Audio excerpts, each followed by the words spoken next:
Salve tropa, tudo bem? Aqui é o Vini, professor de filosofia querido de vocês, e hoje estamos aqui para falar sobre um problema recente aqui no Brasil, que é a crise da democracia brasileira. Primeiramente, estamos passando por uma crise na democracia, e é sobre isso que nós vamos falar. No dia 7 de setembro agora, nós tivemos manifestações em prol da anistia de Bolsonaro e o grupo que participou da invasão do Congresso e do Senado, do STF, no dia 8 de janeiro de 2022, né? 23, 22. Agora eu não me recordo. E agora no último dia 7, a gente teve uma manifestação desse mesmo grupo político hasteando a bandeira dos Estados Unidos, mostrando o quanto eles se curvam para uma outra nação. Esse é o nacionalismo menos nacionalista que eu conheci na minha vida. Mas dizem-se nacionalistas, então deixem ser nacionalistas, né? Mas a grande verdade é que esse discurso de direita e esquerda no Brasil já encheu o saco, né? A gente sabe que direita e esquerda, na verdade, é só um teatro dessa república presidencialista de representação, que na verdade não representa a vontade do povo brasileiro, representa a vontade, um pequeno grupo, digamos assim, né?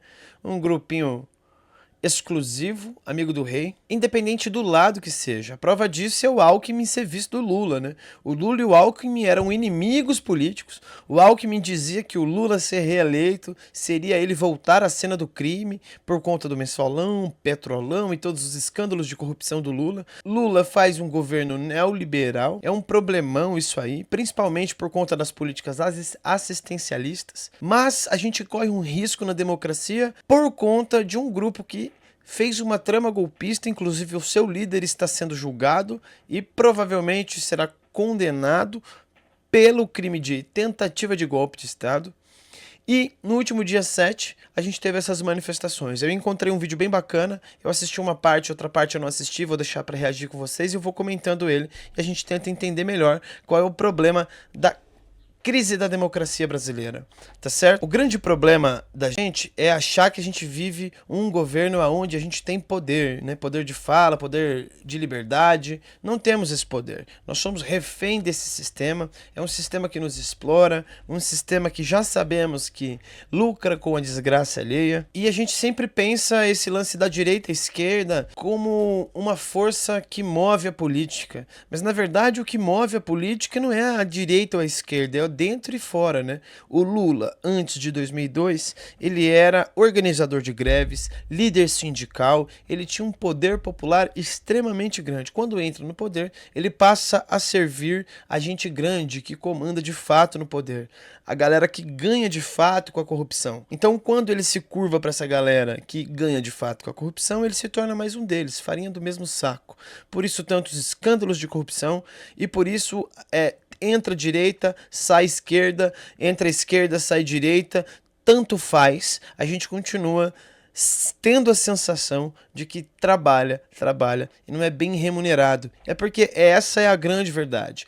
O sistema, ele funciona e sempre irá funcionar, mas não a favor do trabalhador, e sim a favor de um grupo seleto de pessoas que são amigos do rei. Por isso que o correto a se pensar nisso, do sistema não é direita ou esquerda, é dentro ou fora. Ou você tá dentro, fazendo as vontades dos amigos do rei, ou você está fora, né, sendo condenado, perseguido por aquilo que você diz, por aquilo que você faz. Como é o caso do nosso deputado paranaense Renato Freitas, que está sendo cassado, né, o seu mandato. Como é o caso também da Marielle Franco, que morreu por defender moradia popular, enquanto o outro queria fazer condomínio fechado e lucrar com aquilo.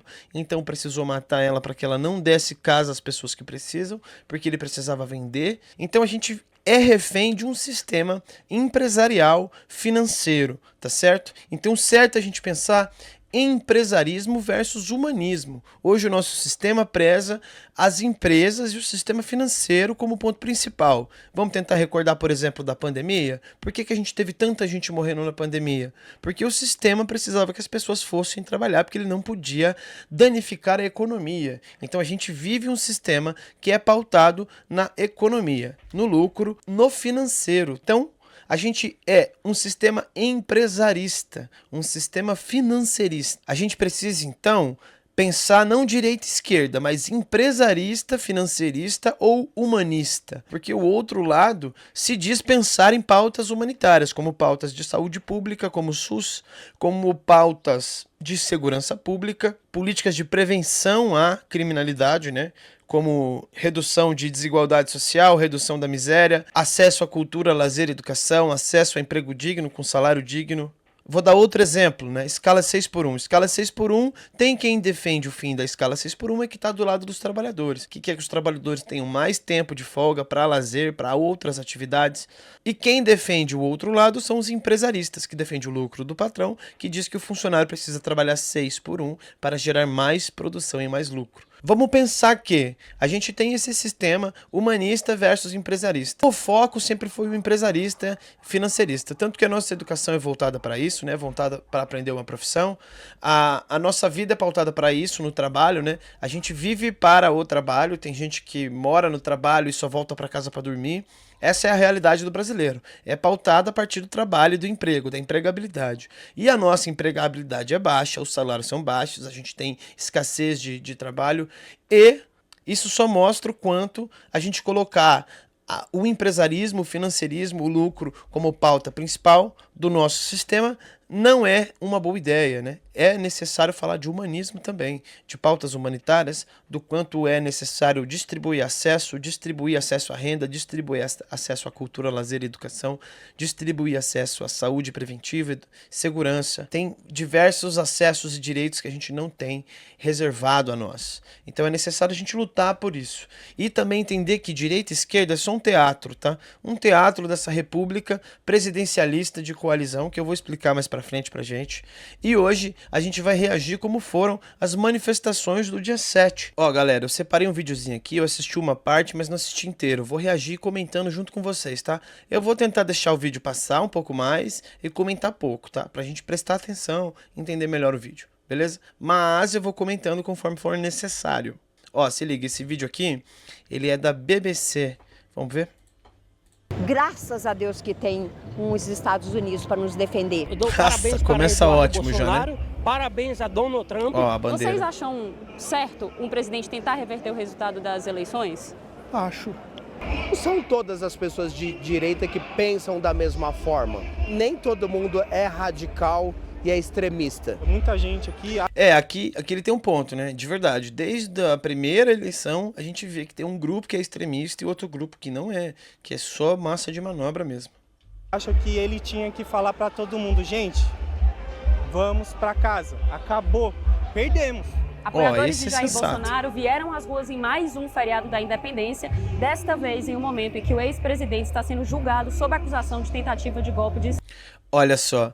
Rapaz, Brasil. Escreveu Brasil ainda, né, velho? Muito bom. Olha, aqui ele fala o quê?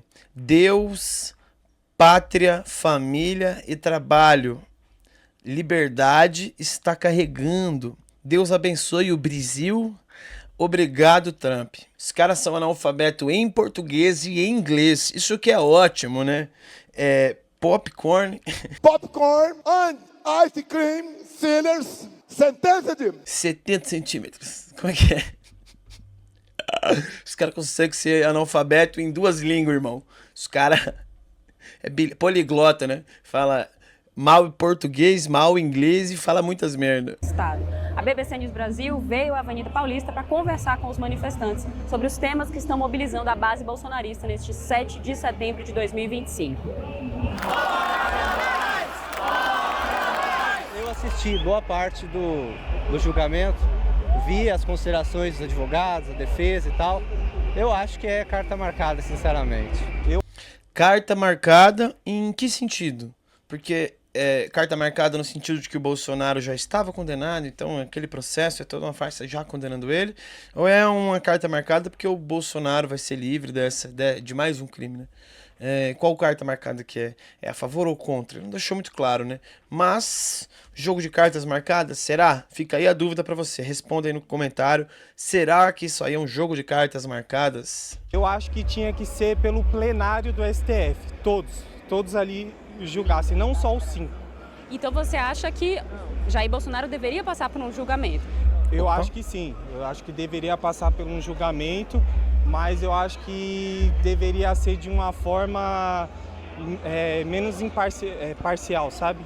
Se você for pegar a peça fundamental, que é a delação do Mauro Cid, ele o tempo todo se contradiz. Então, assim, não tem como você mover uma ação com base numa delação que sequer há uma consistência. Vocês acham certo um presidente tentar reverter o resultado das eleições? Acho. Nossa. Acho porque o povo Na caruda, né, velho? Na caruda. também acha que foi fraudado. Olha, Saudade, ele não tem foi? o direito dele de pensar, porque as eleições foi muito estranho. Então, Uma das coisas que tem também nesse grupo de defesa da extrema-direita, do bolsonarismo, é a ideia da fraude nas urnas. Falar sobre fraude nas urnas é de uma enorme infantilidade, né? É só quem não acompanha o processo eleitoral e o processo das urnas é que vai achar que tem fraude. A urna tem diversos mecanismos de segurança.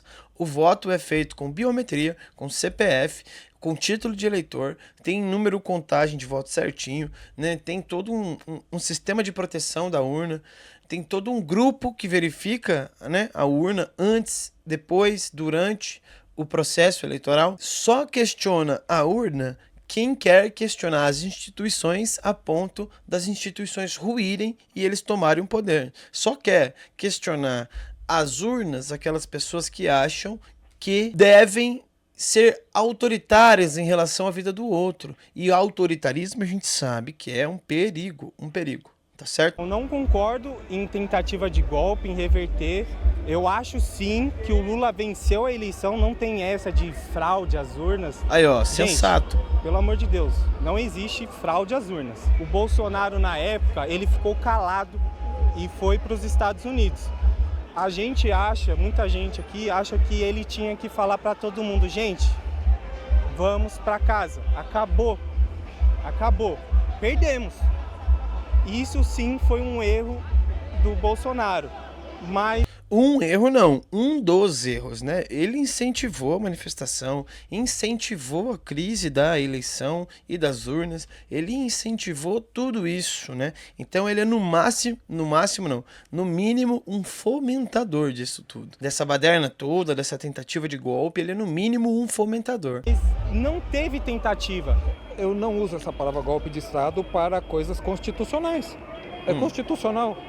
Nós mesmos falamos no começo da nossa entrevista, GLO e a declaração de estado do sítio. São dispositivos constitucionais. Não para reverter um resultado de uma Ô, você viu como é que a biqueta do peito dele marca, mano? Deixa abaixo isso aí. eleição, né? Olha, eu acho que Mestre Biqueta. a motivação, eu acho que seria apenas para uma discussão das eleições. O cogitar, Discussão das por eleições? exemplo, o assassinato, ele só é concretizado se você assassina a pessoa. Se você pensar, eu pensar em te matar, não quer dizer que eu estou sendo uma assassina. No caso da acusação, o que a PGR coloca é que o crime relacionado à ruptura democrática é diferente de um crime de tentativa de homicídio, por exemplo, mas não né? houve ruptura e nem tentativa de ruptura. E se o Opa, como não? Houve sim. Não venha negar os fatos. Lula fizesse a mesma coisa em 2026, se ele tivesse com a popularidade alta, se ele perder as eleições do próximo ano e falar, peraí, eu acho que não está certo, vamos ver aqui o que a gente seria pode... diferente pro lado deles. Como sempre, a injustiça prevaleceria.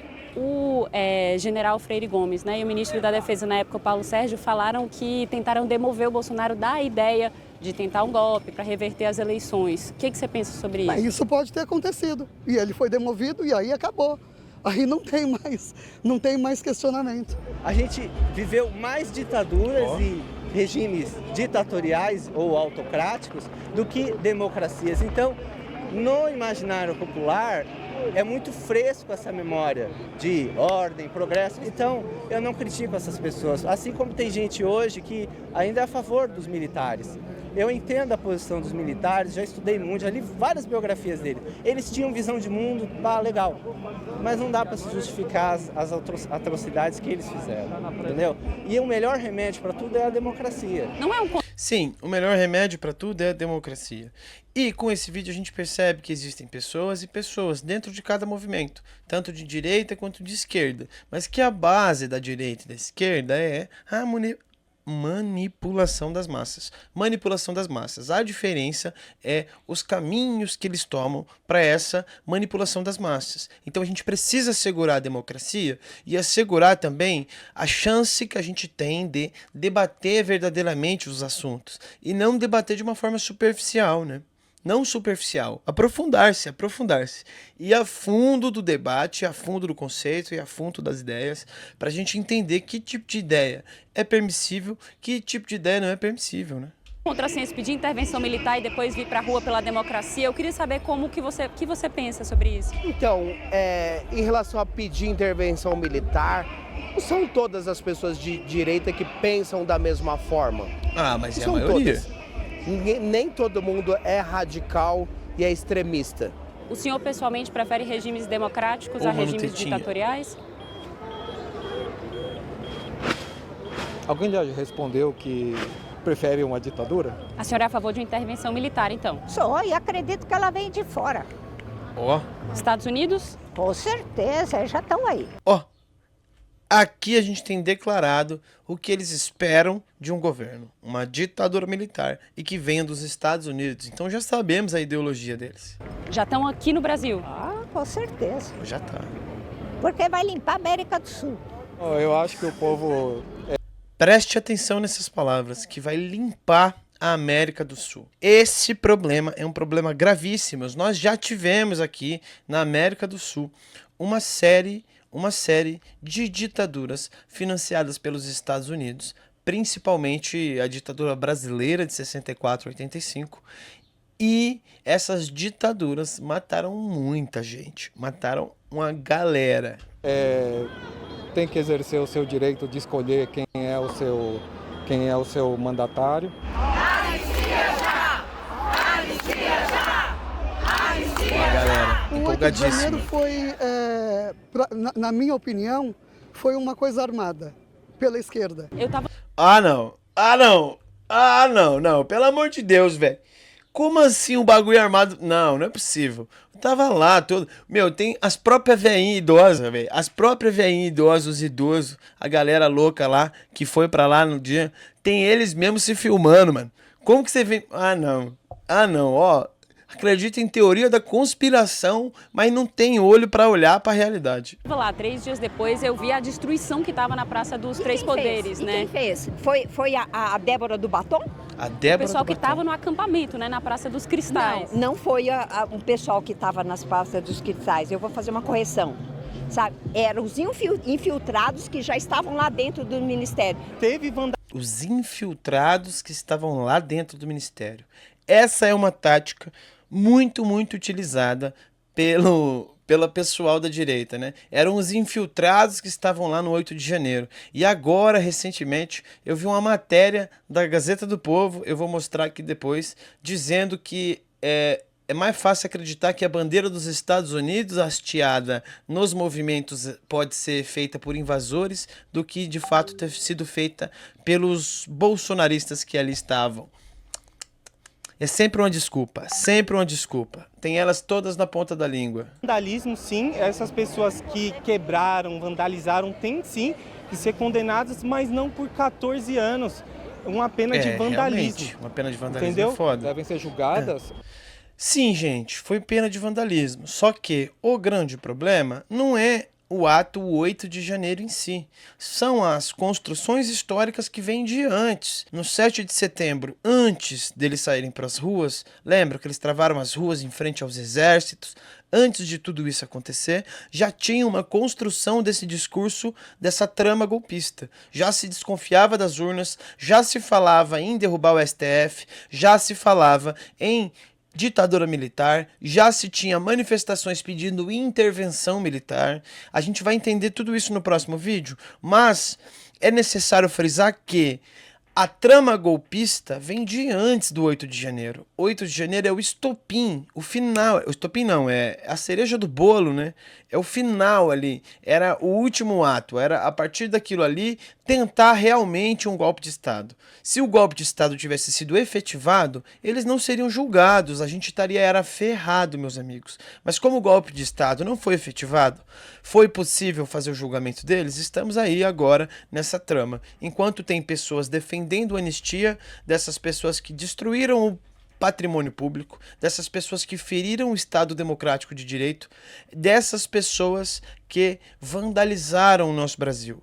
E não é só o dia 8 de janeiro, é uma construção histórica, tá certo? Que a gente vai conversar melhor mais à frente. Mas hoje vamos atentar a essa pauta, a esse ponto, a essa crítica, tá certo? Individualmente, se for descoberto, né, o que cada pessoa fez. Ah, você quebrou um vidro? Sim, pague pelo vidro. Não acho certo. O problema não é individual, tá? O vandalismo, eu já disse, é consequência do problema, tá certo? Consequência do problema. O problema é o desejo golpista de tomada do poder, de finalização da democracia. A quebradeira, mas eu também não concordo com a tese global que o Supremo está utilizando de condenar todo mundo pelo mesmo crime. Eu acho que as pessoas que foram gravadas, a prova documental, legal, mas teve muita gente ali no acampamento que sequer participou da quebradeira. Queria saber a sua opinião. Aí ele tem um ponto, é verdade. Teve gente ali que estava contra, que não participou, mas foi uma manifestação, uma quebradeira generalizada. É muito difícil falar quem estava, quem não estava, principalmente se estava ali dentro, né, da praça do Palácio dos Três Poderes. Sobre a articulação do filho do presidente Eduardo Bolsonaro nos Estados Unidos e as sanções. Perfeito, tomara. Eles não sabem o que eles estão criando um sucessor. Eles estão querendo matar o Bolsonaro e ele vai vir mais forte do que nunca. Graças a Deus que tem os Estados Unidos para nos defender. Eu entendo que o nosso amigo Donald Trump está tentando ajudar o Brasil. Eu acho que ele é uma solução para nós, né? E o impacto econômico? Ajudar o Brasil como? Ameaçando supertaxar o Brasil? Está cuidando do Brasil como? Fazendo isso como forma de barganha da liberdade do senhor Jair Messias Bolsonaro? Está ajudando o Brasil como? Sendo que o Brasil é superavitário em relação econômicas com Estados Unidos, onde os Estados Unidos depende mais do Brasil do que o Brasil dos Estados Unidos, e ele, com aquele processo de taxação, danificou a economia brasileira em muitos reais e danificou também em muitos empregos perdidos. Então, como a gente vai falar que Trump está nos ajudando se o que ele está fazendo é uma barganha, um uso do poder para permanecer o status quo? Que as tarifas têm na vida das pessoas, né? Ah não, velho. Toda vez que eu vejo essa bandeira do Brasil com os Estados Unidos, eu lembro da música do Gabriel Pensador, lembra? Quando eu vejo o filho da pátria com a camisa dos Estados Unidos, eu fico puto, eu fico louco, eu fico logo mordido. Porque se fosse americano eu já não ia gostar. Mas o pior é brasileiro quando cima de usar. A gente planta o que colhe. O nosso presidente não está plantando isso? Então, nós vamos pagar esse preço? Eu sou brasileira, eu moro aqui, eu não vou sair do país, entendeu? Mas é o preço que vai pagar. Eu prefiro... Estamos colhendo o que plantamos. Então, tá certo o Bolsonaro colher a sua prisão, porque ele estava incentivando o golpe. Prefiro o Trump agindo do que o Brasil virar comunista, virar socialista, entendeu? Eu acho totalmente um equívoco do Eduardo, porque acaba afetando todo mundo, né? Todos nós. Porém, eu acho que o Bolsonaro, ele, não só o Bolsonaro, mas como o pessoal do 8 de janeiro, tá tudo sendo preso e não tem como contra-atacar, entendeu? Tem que morrer atirando para tentar alguma solução, porque mesmo agora com tarifaço, tem diálogo. Tá tendo diálogo em Brasília, porque é algo que afeta todo mundo. Se não tivesse tarifaço, não ia ter diálogo nenhum. Mas que diálogo que quer ter? Qual diálogo? Porque quando a gente tentou trazer o diálogo, por exemplo, de que era necessário a gente investir em vacina, o presidente ele não quis. Quando a gente tentou abrir o diálogo de que era necessário diminuir a desigualdade e pensar de fato no trabalhador, o presidente não quis. reduzir impostos, ele reduzia impostos só em período eleitoral, né, que foi quando ele abaixou o imposto federal da gasolina para tentar ganhar a eleição, porque a gasolina estava subindo infinitamente. Então, né, caía tirando a forma de dizer que erramos feio, atacamos a democracia e agora estão tentando nos prender e a gente não pode deixar ser preso, porque se prender pelo ataque à democracia, vão ver que a gente tem outros crimes a ser condenados e a gente pode se ferrar muito mais. É isso, contra-atacar. Contra-atacar, inventar tarifácio, inventar a ideia de anistia, é justamente para não cair nos outros crimes que não foram julgados ainda, tá certo? Porque sabe que pode se ferrar. O golpe de Estado é um dos crimes. Tem a questão sanitária, tem a questão do orçamento secreto, tem a questão de diversas situações de violência e agressão verbal, principalmente na pandemia, zombando das pessoas que morriam. Eu estou com Covid! Lembra disso? Eu lembro, não vou esquecer. Eu concordo com o que ele está fazendo, tipo assim, de lá, não, vamos lá. Mas se ele fosse uma pessoa comum. Agora, ele como deputado, senador, quer que seja, você tendo um cargo oficial, eu não acho que seja compatível você ir lá e falar para um chefe de Estado dar porrete na sua população. Isso se chama crime de lesa pátria. Então a gente tem o primeiro patriotário, né, lesando a pátria. Paga o tarifácio, no final das contas, não vai ser o Lula, não vai ser a Janja, não vai ser o Haddad. Seremos nós. Nós vamos pagar com desemprego, com alta da inflação e por aí vai. Em quem você tá vendo? Tá vendo que existem algumas pessoas sensatas mesmo sendo extremistas? É porque movimentos de massa geram isso. Pessoas que sabem, pessoas que não sabem no mesmo pacote. vocês querem votar em 2026? Bolsonaro! Bolsonaro, No momento, ele está inelegível. Ainda que ele fosse anistiado, ele talvez continuasse inelegível. Em quem vocês votariam se o nome dele não estiver na urna eletrônica? Tarcísio. É o Tarcísio. O Bolsonaro vai ter meu voto sempre, porque eu gosto do cara. Eu gostava mais dos memes do Bolsonaro mesmo. Aí eu falei, eu vou dar uma chance pra ele. Caramba, o cara votou no Bolsonaro por causa de meme. Putz, velho. Vou começar a fazer meme político. Você vai ver, velho, fazer um monte de meme político. Aí foi amor à primeira vista. Quantos anos você tinha na eleição de 2018? Eu tinha 18 anos, né? 17, 18 anos.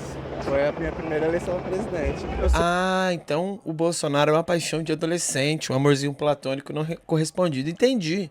Agora eu entendi.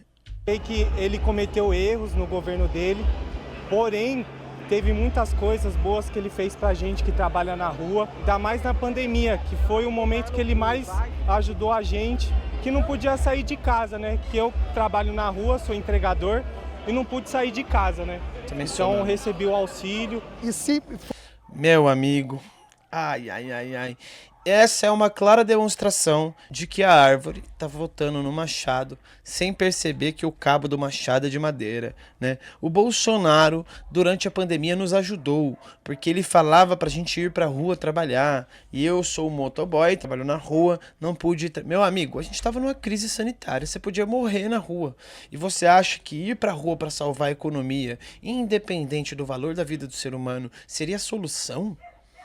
Aonde isso seria a solução? Isso jamais seria a solução. Não tem nem como ser a solução. Por isso que eu falo que é a árvore olhando para o machado, agradecendo e votando nele sem perceber que o cabo é de madeira. Porque o que o Bolsonaro estava fazendo era estendendo um projeto de resolução da pandemia, que era, não sei se vocês lembram, a porcaria da cloroquina e da ivermectina, que deu problema no rim, no fígado de uma galera. E não só isso, era também a imunidade de rebanho. O plano dele não era gastar com vacina, era a imunidade de rebanho, fazer o povo ir pra rua, se contaminar com o vírus e a partir daí o corpo gerar anticorpos e elas continuarem vivendo a vida normal. Só que aí, lembra do BOzão que foi? Quando as pessoas começaram a se contaminar com o Covid, algumas curavam do Covid e pegavam a segunda cepa, ao invés de criar imunidade, criou resistência no vírus, e o vírus começou a se modificar e criando cepas, né? Primeira cepa, segunda que era mais forte. Vocês lembram disso? Vocês lembram que foi uma política totalmente ineficaz e genocida? Eu lembro, e não vou esquecer. For revertida a inelegibilidade, eu continuarei votando. E caso não seja? Caso não seja na indicação que for dele. Se ele sair candidato, eu vou votar nele. É o que nós temos para o almoço. Mas ele deveria servir apenas como ícone. Eu, inclusive, sou a favor do parlamentarismo. Bolsonaro como presidente. Olha essa imagem. Essa imagem eu quero cravar nos livros de história. Putz, meu, isso aqui conta muito sobre o que a gente tá vivendo. Ótimo, e Tarcísio como primeiro-ministro. Que seja Jorginho, que seja Tarcísio, que seja Zema, que seja o filho dele, Eduardo Bolsonaro, que seja Michele. O que o meu capitão dizer, eu voto. Só não voto na esquerda. 2026. Tá vendo como é um jogo de times? É um jogo de times. Ele vota em qualquer pessoa que o capitão Bolsonaro indicar e não vota em ninguém da esquerda, independente do que essas pessoas fazem. Meu, desde quando isso é falar sobre política? Isso é fanatismo. É como se fosse fé. É como se fosse um time. Assim como os lulistas defendem, né? Totalmente. Ah, meu Deus do céu, o pai Lula. Esses caras também defendem o Bolsonaro de uma maneira tão absurda, que até parece irreal. Eles parecem robôs, né? Sendo mandado por códigos de comando via Twitter, né? O Bolsonaro dá um tuitaço, eles vão lá. Ok, meu capitão, recebi as ordens. E isso não pode acontecer na política. A política não pode ser um jogo de time. Política, ela precisa ser um jogo coletivo, sim, mas não um jogo como se fosse de time. A gente precisa, com o coletivo, debater melhores propostas. Com o coletivo, organizar movimentos sociais verdadeiros que vão auxiliar de fato na realidade. Com o coletivo, a gente precisa organizar partidos que tenham pautas que vai defender o trabalhador, que vai defender a nossa nação, que vai nos defender em primeiro lugar, né, enquanto população. Precisamos falar sim sobre os malefícios da direita e da esquerda, mas a direita, para mim, gera risco verdadeiro à democracia, enquanto a esquerda gera pessoas dependentes do Estado e do sistema. A senhora vota em quem? Encerramos. Obrigada. Claro, eu Vamos sou de encerrar, direita então? e vou votar em quem o Bolsonaro indicar. E assim termina esse videozinho da manifestação do dia 7. A gente fez alguns comentários bem por cima e no próximo vídeo eu quero ir na origem disso tudo. Da onde vem essa polarização, quais foram os movimentos necessários para acontecer essa polarização e o porquê essa divisão é perigosa e o porquê a gente corre o risco na democracia. Eu quero me aprofundar um pouco mais nisso. Mas hoje a gente teve como eu posso dizer, um parecer superficial a partir da manifestação do dia 7, tá certo? E a gente tem um grande risco na democracia a partir desse grupo, que sempre tá falando de intervenção federal, sempre falando de intervenção militar, sempre falando de intervenção de outro país no nosso país. Então a gente corre sim um risco à democracia. E não é do lado que dizem vir o risco à democracia. Os discursos são diametralmente diferentes, tá? O da direita e da esquerda. É só a gente perceber na prática. A gente vai falar sim sobre os problemas da direita e da esquerda brasileira, mas isso vai precisar demandar outros vídeos. O vídeo de hoje a gente refletiu um pouco sobre as últimas manifestações do dia 7 e sobre a invasão americana aqui. É perigosíssimo e precisamos cuidar disso, tá? Para que isso não vire uma coisa pior. Muito obrigado pela sua atenção, até a próxima e a gente precisa falar mais sobre política, ter mais voz ativa. Se você gosta de conteúdos como esse, já se inscreve no Tribuna da Rua, deixa o seu comentário de quais assuntos você gostaria que a gente tratasse e tamo junto. É nóis, fica na paz. Tchau.